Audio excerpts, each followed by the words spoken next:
right, Nothing beats rock. So we got some NHL playoffs. We got some NHL playoffs. We do. Yeah, unfortunately, the Avs are not looking good. They're not looking horrible, but they're just a little. They're just missing one notch. It's been kind of surprising and kind of not surprising what's gone on with them. It's not surprising because it's happened several years. But it's just disappointing. You're like, man, you made all these moves. It's disappointing for sure, especially because what we thought the weakness is that they would just get out physicaled by the Stars. Mm-hmm. That's not happening. The fact that they're losing the series to me is not surprising. I think all the experts who thought they were going to dominate the series. That's too good to be true. That's just It was fun reading though. I mean, I loved reading it. Wow, this is awesome. I hope I'm wrong. Yeah, interesting to see it in game one. Kind of made us think well, maybe, Right. But then, the Stars adjust, realize, oh yeah, you can't play those guys like that and everything, and they tighten up. But the Avs have not been out physical. No. The thing is, they haven't been beat by the Stars' star players. They've been beaten by their third and fourth line guys that they've lost 2 overtime games. So it's not like they're just getting drilled. Yeah, they're just coming up short. Like last night was probably the worst example because they had the double minor to start the overtime period and they squandered it. Yeah. Like where the other game they pretty much played head to head, 5-on-5 the whole time, and just a really unlucky bounce. And they scored and Dallas wins. This last one was a little bit like, man, you really screwed yourself by not taking full advantage of the power play. Yeah, I guess though, what bothers me the most about it is blowing the third period leads. Yeah, and then ending up losing in overtime, and how we talked about it's why when they were playing Dallas in their last regular season matchup, and they were up 3-1 in third period, Stars tied it up 3-3, went to overtime, the Avs won. Yeah. But it felt like a loss to me, and it was like, why? And it's like because they blew a third period lead again. When you come from ahead to tie, it definitely feels like a loss. And so you see them, and it just feels like with the Avs, you feel like no lead is safe with this team. At the same time, no deficit. You feel like that they can't kind of come back from and everything. But it just really bothers me to figure out why and everything. And you look at Blackwood and think, hey, he's played very well overall. Oh yeah. But you think, man, you know what? We really need you in the third period to be able to shut the team down, or in overtime. But then you see the goals that are scored, and you're like, there's no way he's going to stop that. And then you see the skaters, and you're like, we really need you guys to score one more goal, to put these games away. I would put it more on the offense, not getting it done than the defense. Yeah, and they've been outscored 4-0 now, the last 2 games, in the third period and overtime. And it's just like, you got to play a complete game. You can't just fall apart in the third period every time against the Stars. And I don't think they're falling apart, but they're taking their foot off the gas. Yeah, there's something just where it's like they just can't finish, you know? Yeah. The other team's intensity goes up and the Avs stays the same. Yeah, and the Avs can't quite match it. And like I said, they're not getting beat by the star players. And to give up a one goal lead, that's a little different. It's like one shot does that.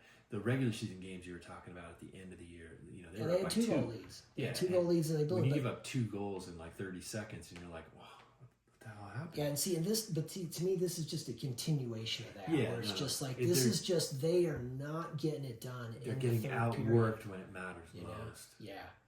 And they've dug themselves a nice little hole. They're only down 1 game, but they can't afford to lose game 4. Yeah, and they lose game 4, and we're right back where we were last year and the year before. And then see, the thing is it's the history with the Stars and everything to me. True. It's just like. I remember losing to them in 99 and 2000 and everything. I remember losing to them last year. All 3 of those years, the Avs won game 1. Right. They won game 1 again this year, and you're thinking, and here we go. Just thinking, man, you really so game 4 Saturday night is absolute must win for the Avs. Yeah, they can't lose. And the only thing, like I said before, the only thing that makes me feel any better about it is just thinking like, well, you know what? If the Stars get through this one, they're going nowhere. The Stars aren't going anywhere. They're going to lose in the next round. If they play the Jets, they're going down, man. Yeah. So, right. Sorry, Stars fans, but if If you're a Stars fan, you deserve it. And see, that's what bugs me about the Avs. I think the Avs actually have a chance against Winnipeg. You know, I think that the Avs can stand in there. You know, but there's just, and we'll see. I think this is a huge moment to me for Blackwood, the goalie, because I think it's only his third playoff game, so he's definitely playing well. It's like, you know, let's just say it, man. If you want to be great. Yeah, this is you've got to make that extra save, man. Yeah. You know, you've got to be like, freaking, you know, we're going to get this done in the third period or in overtime. Like, just so it's tough to see exactly how this series has gone and everything, but it's not surprising to me. I picked the Stars ahead of time, and I'm hoping still somehow I'm wrong. But I ain't saying it feels to me like it's absolutely impossible for the Avs to win the series. Like, I feel like they have no chance to win the series. You know, it's like when we were talking Buffs Houston playing basketball. Right. It's like they have no chance to win this. And it's like, look at this thing, like they have no chance to win the series. You know, it's like, why? And it's like they can't hold a lead, man. They just can't finish teams off. And according to the commentators, they're it seems like they're rooting for Dallas the whole time. Yeah. Like, I actually turned it off. I turned the sound off and listened to the radio version, even though they were like 20 seconds apart. Just because I didn't want to hear like how great the Stars were, and they'd be so much better if they just had these two players come back. It's like, are you really rooting for them on national TV? Yeah. It's getting old. Yeah, they need to win on Saturday. Yeah, but like watching some of the other matchups. Yeah, the LA Kings are surprisingly dangerous looking.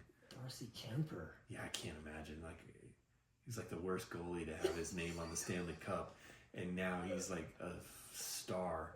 How does that happen? His goals against this year is like 2.01 or something. Just absolutely awesome. Like there's no performance-enhancing drugs for goalies. So let's talk about that for a minute, because this is what drives me even more nuts about it. Is thinking like, so he's playing for the Avs and everything. He doesn't look too good, but the Avs win the cup because the team is just unreal, so deep and everything, right? Yeah. Okay, so then he's gone, and Giorgio comes in, right? Okay, so then Giorgio, it's an upgrade. He was not the weak link last year for them against the Stars. He was solid. It was this. They got outplayed by the Stars. Yeah. You know, the skaters were the problem there. Right. And so then this year starts, and he looks terrible and everything. They get rid of him. The other dude, I can't even remember his name now. But, you know, he actually kind of looked good, but now they got rid of him. And so you know, here we are on that's it. Yeah. And so to see Darcy Kemper playing well for the Kings, it's baffling. And to see, remember Grubauer.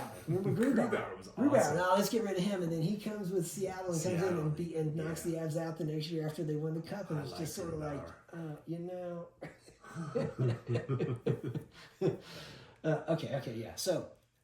So the Kings, and they're up 2-0 on Edmonton, and they're explosive. They're just, pumping goals. I like those like 6-5 games. They're crazy. Stuff, you know? Yeah. Well, and that's the thing too. Like no lead safe. Yeah. I mean, they were up 4-0 on Edmonton, and it ended up being a 5-4 game. Last night's game was a little bit different. I think the Kings actually took it to them. But I like that. I have to admit, it adds into part of my not liking the Stars. Is I just do not like that style of hockey. I do not like the 2-1 games and 1-0 crap. I just feel like, you know, they just grind it out. And I just hate that, where you feel like it's impossible to score and everything, and it's just this just crap. You know, right. I don't like that. I definitely like wide open hockey where there's more scoring, and I think the NHL should do anything they can to try to progress the game into that kind of thing, you know. But make the net bigger. You know, make the rink bigger. Make the net bigger. Make the net bigger. Yeah. Just a little bit. Just a little bit. Yeah. All those that hit the post or hit the crossbar go in now. Yeah. You make it 6 inches wider on both sides and 6 inches taller. Oh my God. Yeah, everything that would have hit the post now goes in. Goalies are that much bigger now. Yeah, they're huge. You know, so they didn't have goalies this big. When Wayne Gretzky was playing, the goalies were way smaller. That's right. All right, so the Jets and Blues, they're playing right now. The Blues were up 3-0 last we saw. So, you know, maybe Bennington, can even though the Jets have won the first 2 games, St. Louis handled themselves well. They played really solid on the road. Yeah. So, you know, they came up short both games, but still, they're a dangerous team, and they're back home now. Yeah. So we'll see what happens there. And the Golden Knights And the Wild, Minnesota. It's 1-1, and I think Minnesota's beating them right now. Yeah. Which, we were, kind of dogging Minnesota, thinking they shouldn't even be in there. That's the biggest mismatch there. And it's exactly. I wanted Calgary to knock them out. I just wanted more Canadian teams in there. Yeah. But, they're surprising. I didn't think that they would match up well with Las Vegas. Yeah. They're doing well so far. Good. And then we saw that the Leafs beat the Senators tonight overtime, so they're up 3-0. Yeah. They look a little different right now. So good for Toronto. Be kind of, Yeah, they've struggled forever. They've had it tough. And then the Panthers beat the Lightning tonight, so they're up in that series 2-0. Right. And I gotta say, the teams in the East, man, with the Panthers, the Leafs, and the Caps, and the Hurricanes are having a pretty easy time with the Devils. Right. Capitals up 2-0 on the Canadians. The Capitals were struggling badly during the end, the last 10 games. Yeah. But they got their starting goalie back, Logan Thompson. And he suddenly looks really good. Yeah. So, maybe the Capitals were just kind of on cruise control, and they definitely flipped the switch, which is hard to do. It's easy to say. The Canadians are a nice opening round matchup. Yes. Yeah. And they're in the games. I mean, they're just coming up a little bit short. It's not like they're losing 7-1. Yeah, it was an overtime game. They're coming. They're close games. But I'll tell you what, if Ovechkin keeps going like this, yeah, maybe he's going to be taking down another one of Jet Ski's records. That's going to be ways. He's got a ways to go for playoff goals, but he got his very first overtime playoff goal the other night. And there's not too many guys that have those, because you figure how many overtime games do you play in the playoffs to begin with, and then only one guy gets to score. So he got one the other night. So pretty special. He's still, I don't think he's the greatest hockey player that's ever played, but he's one of the greatest scorers. He's in a very small select group of great hockey players. He's just like the definition of a sniper. Where it's just like it's coming. He just sits out there, waits for it. Yeah. The goalie knows where he is, knows how he's going to shoot it, knows it's going to happen, and still can't stop it. Yeah. That's greatness. Yeah. It's hard. He knows it's like a pitcher that you can't hit. Yeah. It's coming. He's only got one pitch. You can't hit it. You fastball coming at him, yeah. Right. Can't touch it. Mariano Rivera with that. Yeah. Yeah, he's just unbelievable. Yeah, well, let's just hope the Avs can kind of get together for Saturday night. And they need to. Maybe it was impressive to put Landeskog back in. He hasn't played for 3 years. But I really wish they would have done it in game 2. Yeah. Because they'd already won game 1, so they're that's the thing. You want to steal one game on the road, so they'd already done that. Put him in and work out whatever kinks. If you lose that game, you're probably going to lose it anyway. Yeah. But they waited till game 3 to give him the big homecoming, which was kind of cool, but it seemed to dominate the game. Yeah. And he didn't play bad. I think everyone else around him kind of watched him. Right. They're just, I don't know, they're pins and needles kind of a thing. Hopefully everything goes well for him. It seemed to be a bigger focus for the team. Not Landeskog on his own, although he didn't have great things to say after the game, how it went. But still, he was fast. He was fast. He was physical. He was all over. He was a little bit off on passing connections and whatnot, but that's understandable. He hasn't played forever. Yeah. But physically and speed-wise, it didn't look like he'd missed 3 years of hockey. Yeah, that's pretty remarkable. Yeah, let's hope that maybe in game 4 things settle down from all that. Everybody's a little sharper. Right. They maybe it can be the thing that does spur them on to pull this series out. Yeah, well, they're not.